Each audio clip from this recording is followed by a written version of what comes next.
Welcome to the Salmon Runs YouTube. Enjoy the video.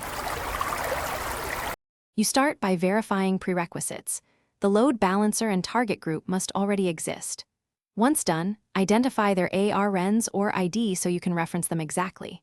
Make sure your targets, EC2, IP addresses, or Lambda have health checks and proper security group rules.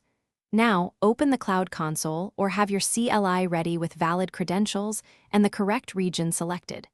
This prevents errors during attachment and speeds the process. You'll attach the group using those identifiers next. You now perform the core attachment steps. Choose the load balancer and go to the listeners or target groups section.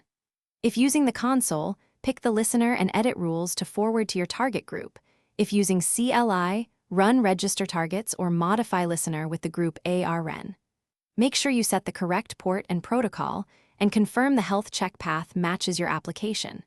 After applying changes, allow a brief propagation interval. The load balancer will start routing traffic to newly registered targets. To finish, validate everything. Watch the target health status until targets report healthy. Once they are healthy, test end-to-end traffic using curl or a browser and confirm responses match expectations. If you see failures, make sure to recheck security groups, network ACLs, and that the listener rules point to the correct target group and port. A key troubleshooting tip: if targets remain unhealthy, verify the health check path and response code. Incorrect paths are the most common blocker. Fix that first and then recheck. Thanks for watching. Consider subscribing if we helped you.